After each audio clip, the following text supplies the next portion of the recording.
This is Johnny Obar. We are live in the Casita, drinking Texas rainwater with my buddy Kraig. Kind of wanted to interview Kraig and do a profile of him because I think he's an amazing guy. Stop it. No, it's true. I've known Kraig for like a decade, and he's one of the most exceptional people I know. Thank you. You're welcome. It's true. So you're one of the first people I met when we moved to Texas, and it's like our wives had children like for each other to be friends. Totally. We have 4 kids that are all within 6 months of each other. Yeah, matched up and friends, and so find it easier. And what's crazy is sometimes you will be friends with somebody, your wife will be more friends with the wife or the husband more, but we both like you guys. I totally think I know. I love hanging out with you too. Yeah, very strange. So Kraig, one of the reasons I want to talk to you is because I think you're a self-made man. And I know. But you are. You own your own business. And I want to know about you personally, though, first. So, okay. Yeah. So where'd you grow up? So I grew up in Utah. I'm born and raised in Utah. What city? Centerville, Utah. Centerville. Where's that? That is about 20 minutes north on I-15 from Salt Lake City. Okay. And so it's a fairly small town. I mean, relatively speaking, it's right at the base of the Wasatch Mountains. Oh, wow. Wasatch Front. I mean, I'd go fishing and hiking and camping and snowmobiling and motorcycling right from my house. It was awesome. Nice. It's a lot colder than Texas, right? Oh, it's a lot colder. There's 4 seasons, but it was so amazing. It was all public land. We could go hunting, we could go snowshoeing, skiing, snowmobiling, motorcycling. So I love the outdoors. That's cool. Coming down here to Texas has been a lot different because there's no mountains and there's 2 seasons. There's hot and hotter. Yes, and it's been hot, really hot for a while now. Yeah. But I mean, I had a fantastic childhood. Nice. You got siblings? Like, are you? Yeah, where are you? I have a total of 6 siblings, so there's 7 of us. So there are 3 above me and 3 below me. Oh, so you're right, middle child. So I am a middle child, and it is real. Middle child is real. That's good. I had a big family too. Everybody who always is against lots of kids, I'm like, dude, the holidays were fantastic. Oh, absolutely. I loved it. I loved Christmas and birthdays and Easter. Like everything it was always good. Well, that's the thing. We are such a tight family. Like we are so tight. I mean, almost to a point of a fault. Like weird. You guys are like not like that weird family. That's like kind of. No. Actually, with the exception of my sister in California and myself in Texas. Yeah. Everyone has stayed around the nucleus. Oh, wow. I mean, they're within an hour of everyone. Yeah, but you guys seem to you go back and visit. They come here. Yeah. Yeah, you guys have stayed pretty close. Yeah, we're pretty well connected, but at the same time, it's really nice because we moved away from our family and became our own entity. And so it's different when we come back to the nucleus. Yeah. Because you have a little more independence? Or? Well, we do have more independence, but at the same time, it's like they're trying to fit us back into into this middle child, this mold. Yeah, and you're like, I own myself at this point. Well, and that's, I mean, it's just a safe place. Psychologically speaking, it's just a safe place for them to be. They don't know me as what you've a accomplished, business owner and an adult, and I come back and I'm the middle child. Oh, interesting. Do you like that sometimes, or does it bother you? It bothers me sometimes. Yeah. But I mean, they're getting better because they realize that, I'm a little bit different. I've broken the mold of what the Webb family is. So not in a bad way, just so. Yeah, that's cool. Yeah, that's good, man. So you've been in Texas. How long have you been here? So we moved here in 2011. Okay. And then. That's when we got here. Yeah. Ironic, huh? Huh. But then we just hit the ground running, and It's been incredible. That's Texas is a wonderful place. I love it. Yes, me too. I really do. Like, all my friends coming from Alaska, they were always like, how can you stand the heat? You're going to die. Yeah. Scorpion, snakes, all this stuff. And then people down here are like, oh, you'll freeze to death up there, right? Bears. And I realized that, like, Well, that's my thought. But I tell my Alaska friends, I'm like, look, I only have to stay inside for 2 months a year, July and August. You have to stay inside for like 4 months, 5 months of the year minimum. And we have a lot more sun down here. Yes, saying. Lots of vitamin D. It's great. So I know you've worked in corporate. You've done like a few different jobs, but like you started your own business.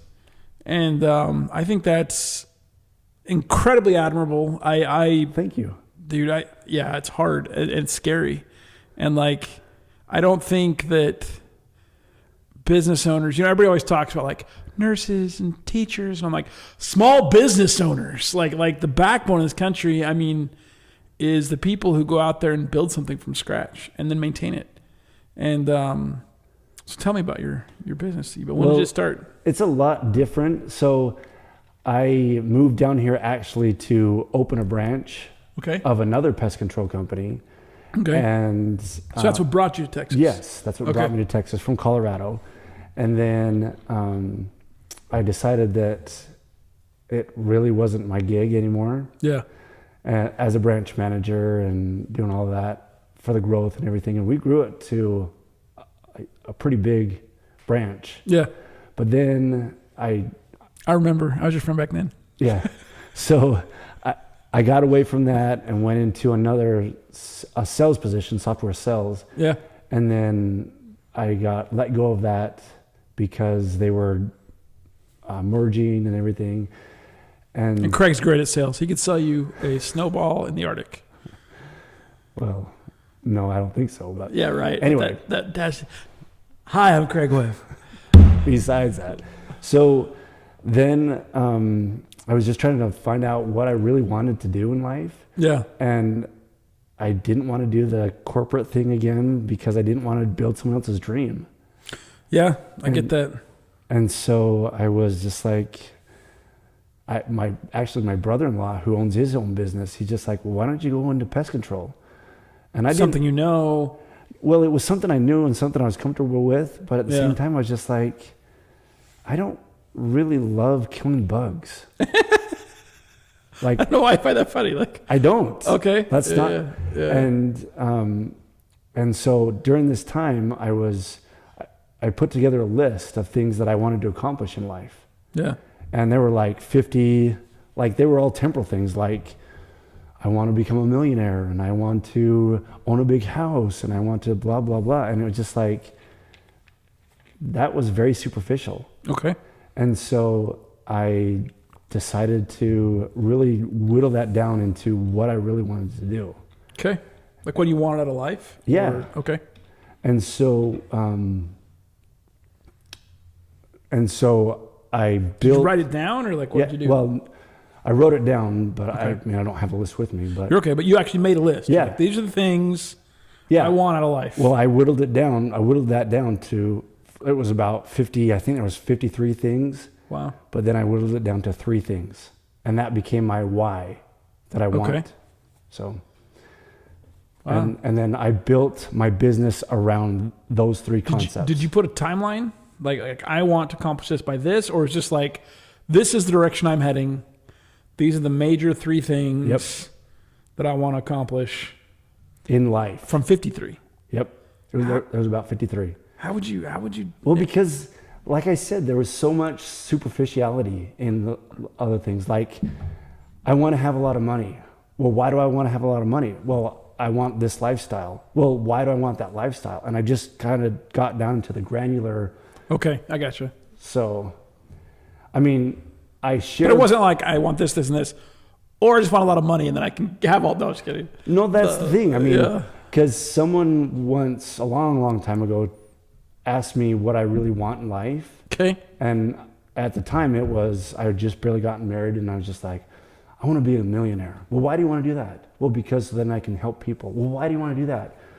Is it because so people can pat you on the back and say, good job, Kraig, you helped me? Okay. And it wasn't that. I mean, Yeah. like, I wanted to live a more altruistic life. Like, Okay. just be good to be good, not to so that people can pat you on the back or so, but what goes around comes around. It's just, I want to be a good person. And actually, one of my goals, this is outside of the 3 main goals, but one of the things that I want to have at the end of my life is to have it be said of me that I went about doing good. Not so, that sounds like a pat on the back, but at the same time, I want to, that's kind of the legacy that I want. Not, it's okay. Like, I think it's okay to aspire to that kind of stuff. Like, I know a lot of people want to mock that, but like, oh, I don't think so. I think it's okay to want to be good for his sake. And people always, oh, what's your ulterior motive? What's your, like, no, I've had some examples in my life, right? I've had people that were just so good that, and they were good without reward, right? Like, they were good because they wanted to be good. Yeah. Because they believed in God, they believed in Christ, and they knew what it was to, like what the ultimate purpose of life is, and what brings you fulfillment, and what brings you solace, what brings you, what fills you up, right? Yeah. And it's being good, like quietly, loudly, any way you can, being good. Well, and that's the thing. I mean, that's kind of the premise of my three goals in life, is because it doesn't matter how big my house is, my cardboard box. It doesn't matter what kind of car I drive. It doesn't matter how many bugs I kill. It doesn't matter how much money I attain. It matters the relationships. It matters what kind of influence you've had on the world. Okay. So going back to these 3 items, so did these 3 things that you narrowed down help you decide to start your business? Like, absolutely. So how? Like, what was share my 3 things? Yeah, sure. Okay. So the very first thing I want to do is I want to make sure that everyone has a positive experience. Okay. That I help someone to have a happy day. That they walk away being better as a person. Okay. Okay. The second thing is, in this life, we have the opportunity to leave impressions all over, good, bad, or otherwise, right? Right. So it's my goal to leave a positive impression. Okay. Okay. And the third thing is, I want to develop relationships of trust. I want to expand my sphere of influence. Okay. Because I believe that the people you surround yourself, obviously, you're going to become part of that. So with these 3 things, let me go into a little bit off on a side tangent. Okay. So I went to school to become a psychologist. Really? I graduated in psychology. What? I have 3 degrees, by the way. What? I don't even know these things about you. My first one is psychology. I graduated with my bachelor's in psychology. What? Then I also got another degree in science. Okay. And then the third one, I got a culinary degree. I know about that one. Guy can cook. Okay. And so I looked at where I came from, and whether I'm counseling with someone, listening to someone, whether I'm creating an incredible plate for someone, or I'm coming over to bring peace of mind by taking care of their pest issues. Okay. Yeah. That checks all 3 of those off. Okay. Now, with this, going back to my list of 53 things, one thing that has really been influential in my life, a book, is Atomic Habits. Okay. And I'm sure you've read that. I know of it. Yeah. I think I have a copy of it somewhere. I don't know if I've read it, but I so think I'm on my Audible. One of the things that a big part of the book is that you set small little habits. Okay. That will eventually get you to your goal, but it's not like once I hit $1 million, I've got that and I can check that box off. Because I find that when I reach a goal, I start to taper off. But if I make incremental habits, then it becomes a life of whatever I want. A millionaire, or becoming a pilot, or whatever I want to be. Yeah. It's incremental that I do on a daily basis. And so that's why I backed way off of this. I want a big cardboard box. I want to drive a really awesome go-kart. I want to, I want to become this person that creates positive experiences, leaves a positive impression, and can open my sphere of influence and build relationships of trust. So going back to pest control, why do I do pest control? It's because of those three things. And I could be wrong, but I would say the majority of my people, of my customers, they feel that. They feel that it's not just a stuffed shirt coming up and spraying bugs, but it's it's Kraig. It's Kraig's team that is coming out to help. I love that. I think it's important for people in whatever line of work they do to understand how it affects people, because then you can feel good about what you're doing, right? And absolutely, because there's the action you take in your work, but there's how does it actually end up affecting humans? And in your line of work, it absolutely gives them peace of mind, right? That's to feel like your house is infested is a horrific. Oh, it's terrible. It's a horrific thought. And bugs carry diseases. They're discussed. Oh yeah, no. I don't know have you seen all? Well, I'm sure you keep up on it, but I guess there's the Lone Star tick or something that's been spreading. Lyme's disease.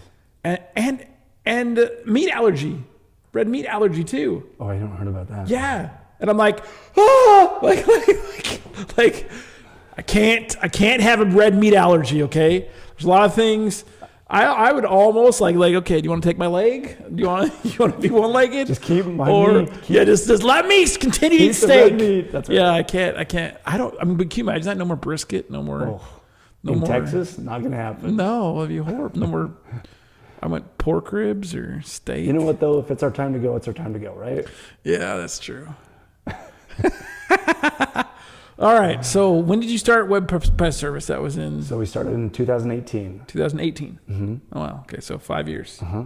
When is your anniversary of your 5-year? April 1st. Nice. Did you guys have it? Oh, April on the April Fool's Day. That's great. Yep. Did you have a little? Not so much. Pour a bottle of water out. Yeah, exactly. Yeah, you're like 5 years. Hey, no, we did. Sprayed a bug. We had.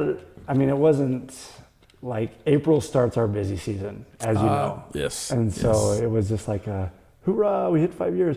Well, I feel like in a lot of ways it's been kind of nose to the grind kind of thing. Yeah. And so I almost didn't notice that 5 years had come up, to be honest with you. Really? Yeah. Makes time go by fast. But when I did, I was just I looked back and I was just what did I want to accomplish in 5 years? Not goals, but where did I want to be?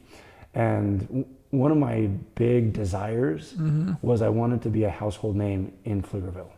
Cool. And not just recently, but about our 5-year mark, almost exactly, we became the #1 most common pest control in all of Pflugerville.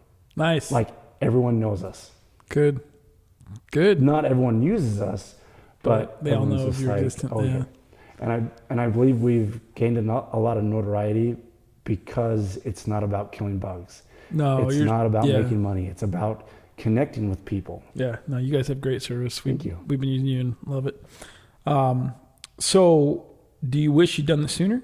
Start your own business? There's a lot of people out there who, times being what they are, there's a lot of people. I know my company's, I cannot say, but it might be possible that my company might be doing a layoff soon. And I know a lot of companies doing layoffs. It's scary. I don't like it's that. Scary. But what it means is a lot of people are going to be faced with some decisions, right? And they've got to make some choices. And just because a big corporation lays somebody off doesn't mean there's not work to be had. For sure. Right. and money to be made. So like, what would you tell people like that are, facing a situation where they've just gotten their pink slip, or, basically like, hey, dude, I don't even know if pink slips are a thing anymore, but the idea of like, they just got marched into the conference room and their boss is like, hey, give me your badge. You're out of here. There's light at the end of the tunnel, right? Like, what would you tell somebody like maybe, because I think that's really impressive. You have 3 degrees. I knew about the culinary degree, and I knew you'd had a little bit of other education. I didn't know that you had 3 degrees. That things you learn. See, this is why I'm doing this interview, to learn about my friend. That's really neat. But some of these people are educated, right? But it doesn't mean that they're going to keep their corporate job. So what would you tell them? Like maybe they also have an interest or something that they've done, or another degree or something that they've done. Would you recommend it? Would I recommend starting your own business? Absolutely. Yeah. Because like you said before, the whole backbone of a society are not the big corporates, or not the big box stores. It's the small business owners. Yeah. And the thing is everyone can do it.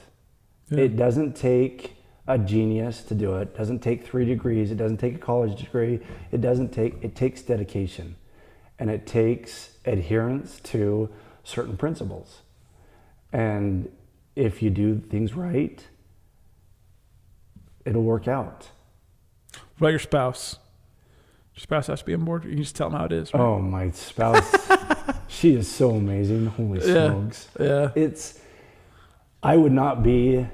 We would not be successful if it wasn't for her. Yeah. Like, I, without question, would say that she is a huge reason why Webb Pest Service is so successful.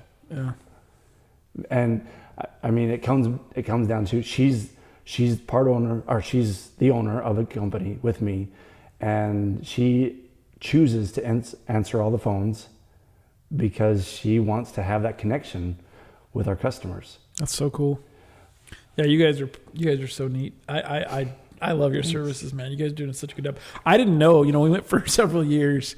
Me and my wife were really cheap, and we went for several years without doing. Well, if you knew how much we skimp in certain areas, people are always, I don't know. Anyways, so we just didn't do it, and then we decided to, start doing it. You're the first pest service, whatever. You're the first ones we ever tried, and we there was one service we had to get. Well, anyways, we're so impressed. We're so happy. It's made a world of difference. We didn't realize how. Yeah, it's just so nice not to have roaches and crap always trying to get into your house. And so I tell people a lot of times, if you want to punch someone in the nose, what do you aim for? The back of the head, right? Yeah. You go through the nose, right? Well, the nose is, in my opinion, is pest control. Like, I don't do pest control because I want to kill bugs. Right. I want to do pest control to hit the back of the head because I want to bring peace of mind. Yeah. That's my why. And so going back to what you asked before about people that want to start their own business, find out your why. Like, it can't be superficial, like make money. Why do you want to do that? Why do you want to make money? Do you want to do it for freedom? Do you want to do it so you can be an asset to those around you? Do you want to live a life of traveling? Yeah. Because if a person does start a business and it gets really hard, you've got to hold on to that why. And money is not a good why. Yeah. Because you'll always be chasing this. Well, $1 million 10 years ago looked a lot different than it does today. Correct. Yeah. Or I feel like $1 million now, you got to be like, I need 10 million. Like it doesn't. Yeah. It's. And it's so elusive. This idea of enough money. It's so elusive. Yeah. But also one thing that has really helped me is to live a life of abundance. I'm not saying like go out and buy the most expensive. I'm saying like, don't hold back. Like if you want something, get it. If you want to help someone, do it. Yeah. Because you have an abundance in life. Yeah. So help someone else out. Fair.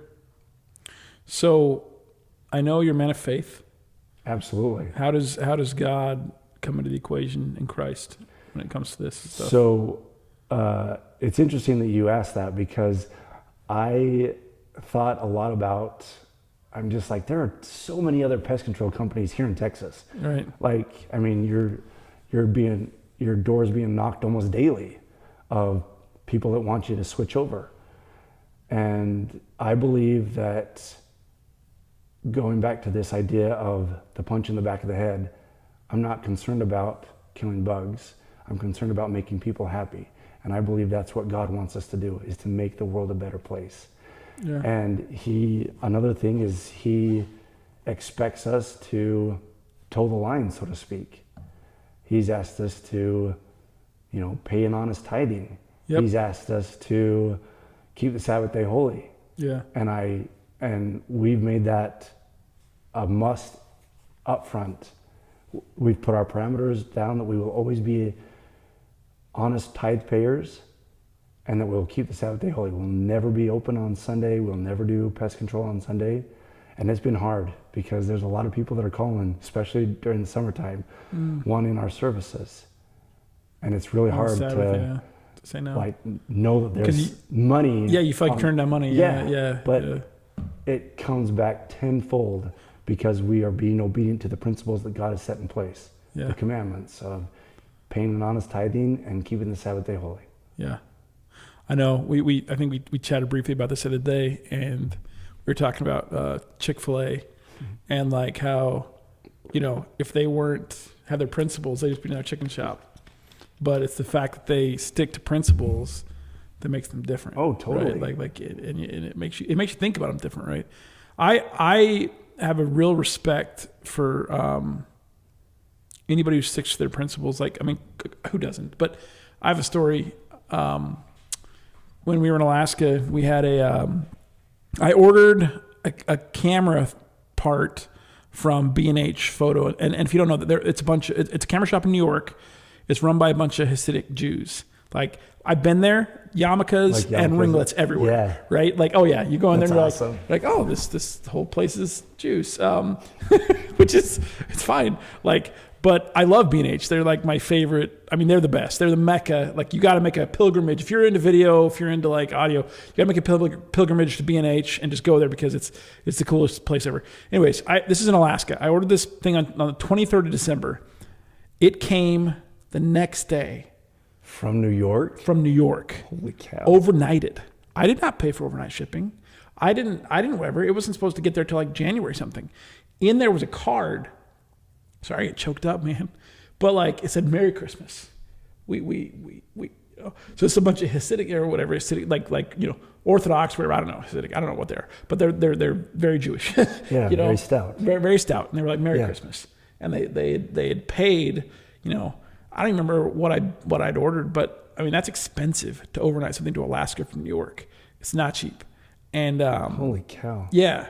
And it's like, oh, good job, you bought my soul. Like, you know what I mean? Like, I'm a big believer in the righteousness of honest commerce, right? When people are honest in commerce and they serve each other, I absolutely think that's a noble and godlike thing, because that's the beauty of capitalism to me, is that, as you serve somebody, they need what you have to offer, otherwise they wouldn't be coming to you. Right. They need it, and you're able to give them that, and then they're able to give you what you need, which is money to feed your family, money to take care of your bills. And I get so mad at the communalists, the socialist communists, whatever, all these people who denigrate honest capitalism. And don't get me wrong, when people are dishonest, huge corporations, or you see some of this dishonesty sometimes in these wealthy people, but that's not the majority of capitalism. The majority of capitalism, what you talking about, right? The small business owners, the backbone of society, and my experience is most of them are pretty honest. On a side note to that, have you ever been into an actual facility that has high values and that lives it, and they're honest? Like a big company? Let's just take Chick-fil-A. Okay. It's a restaurant. it's a chicken restaurant. Yeah. But you go in there and the way you're treated, like it just exudes. My pleasure to someone. serve you. I mean, that's kind of cheesy, but it's still like sets a tone. Right. Yeah. But there is a different feel, right? And you can be around people that are have values that hold tight. I mean, we're not talking religion necessarily, but we're talking about principles, like you were saying. Yeah. And I think that is very, very easy to pick up on. Yeah. When a man of value like yourself is around that, because you're just like, I mean, common principles they attract. I mean, yeah. Well, they did a study. I read about this one time where they left wallets with money in them. And this is all over the world. Have you heard of this? I've seen a couple of. Okay, so in this one they did it over like 20 or 40 different countries, poor countries, wealthy countries, all these different places, and they found that in the wealthy countries the wallets were returned more often than in the poor countries. And they think, okay, cause and effect. People are poor, they need more and more. Well, they had trackers where they would track these people down and find out motives, right? Talk to the people and all that. And what they determined wasn't that the wealthy people didn't need the money and so they would return it. It was that honesty made people wealthy. Wow. So that was a direct correlation? Yeah, they were able to like kind of establish a direct correlation that the reason these places were poorer, it wasn't the chicken, like which came first, chicken or the egg. It was that dishonesty in your culture leads to poverty. And as your culture becomes more honest, people know they can trust each other in trade. There's all these other factors that come into play, and all of a sudden, your whole culture and your country starts to become wealthier. And so I thought that was like, I'm like, yes, of course. Yeah. Like it makes complete sense. They're like, oh, yeah. I love that. I love the analogy or the saying. It's somewhat cliche, but I like living by it.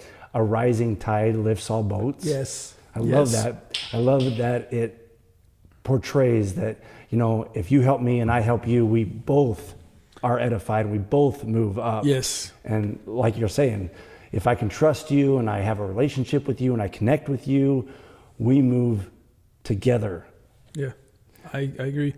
I personally think that trust, is essential. And I think, Well, and I think, like you were saying, with this company in New York, they have your business for life. Oh, because always because they trust you, or because you trust them. Yeah, and they are value based, principle based. Yeah, it was generous. It was an amazing offer, and it was so good for their business. Because how much money have I spent from them now? That I have spent so much money on them. I work in videography in a corporation, and who do you think I order from? Right, them. I've to the tens of thousands of dollars. So and they continue to be like that. Like their attitudes, like they're generous, they're quick, they're efficient, and it's just like because they hold themselves to a standard. Yeah, they have this high standard, and they push for that. And part of that is also generosity, because you know what entropy is. Oh yeah, yeah. So the world's full of entropy. Things degrade just by accident, by natural, whatever. And so, in order to cover the entropy, you have to be generous. Because accidents happen, bad things happen, and when you cover for that, people just I love it. Yeah, cool, man. Well, Any last thoughts about entrepreneurship, business ownership? I'm sure it's been hard. Some things. Oh yeah, it's been really hard, but I'm just gonna sound like a broken record. You got to hold on to the why, and it's got to be something that is maybe a little bit because it motivates you out there. But like I talk to my technicians and I say, if you ever have the extra time and someone's off to the side of the road, go and help them. Not because so that you can advertise, well, I work for Webb Pest Service and that's my truck, and but do it because you just want to be helpful. You want to do good. But even if there wasn't pure, I believe you because I know who you are and I know that it's pure altruism. But even if there wasn't, what's wrong with doing good? Right. Like just do more good. Like it's more good. Just be a good person. Yeah. So I encourage my technicians to look at life more altruistically. Yeah. Meaning that don't do it to get money, don't do it to get praise, don't do it to get, do it because that's who you are. Yeah. And so we've got a really good team who is molding their idea of what work is around that. And that's cool. I love that. It's great. So I don't know if in this take we plug this Texas rainwater. So there's a reason why we're drinking this as well. I really like local businesses. And this also is like, could we drink some bottled water while we do this that's also local? And this is local. Sweet. It's as local as it gets because it's literally rain that was captured right over the, just the city next door. And then he filtered it. He's got a license, and he's actually a water source. The guy who owns this business, he's a water source for the state of Texas because he used to work in water purification and semiconductors. So he's a genius. Like, he's a super smart guy who knows how to, he runs this through UV and all these submicron filters and all stuff. And it you can taste the difference. Like, absolutely. Yeah, Texas rain. This but is good. He's not sponsoring this or anything. But I just I'm gonna try to find where I can buy it. I got a couple cases of it from him locally, but I'm gonna see if I can buy it so I can keep it on hand.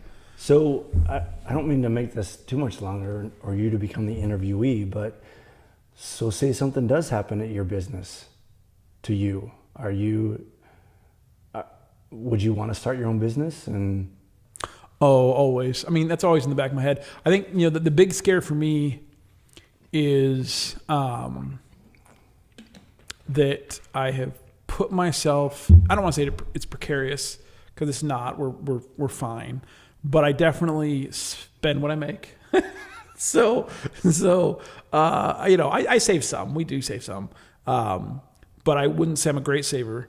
And so the problem is I'm leveraged, right? And so like the thought of transitioning, I think I could do it. Like I'm cocky enough, or not cocky enough, but I'm confident enough that I could eventually be successful in my own business venture.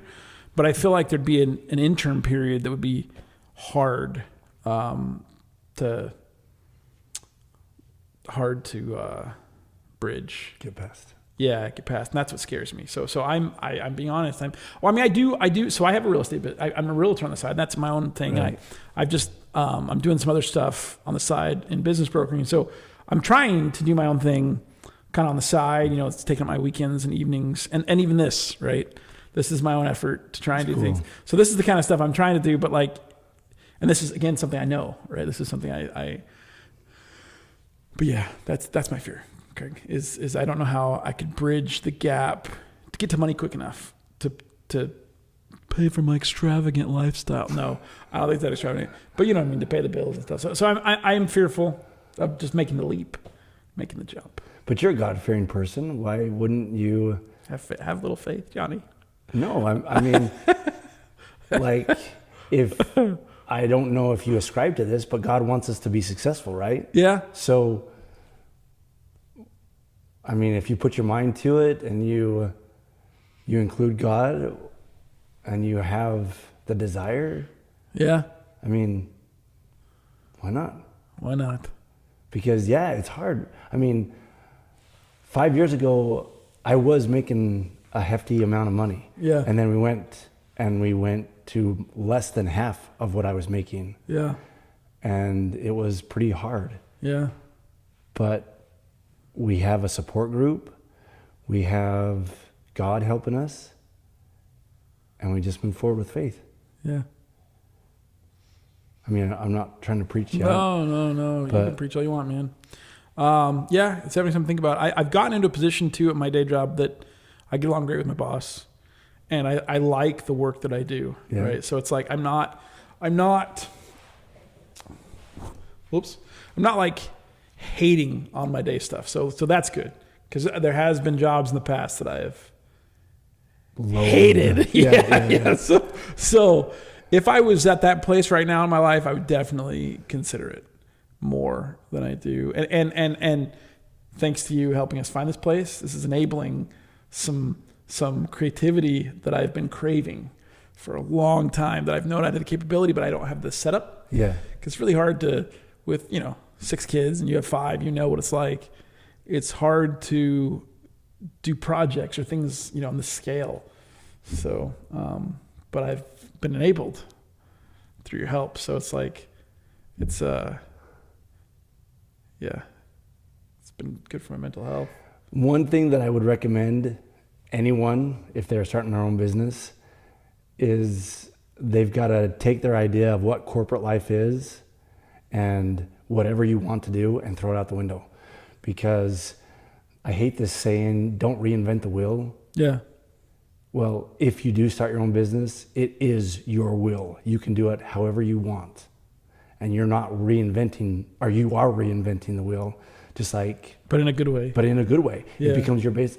I mean, like, take me, for example. I was building someone else's dream in pest control, and I hated it.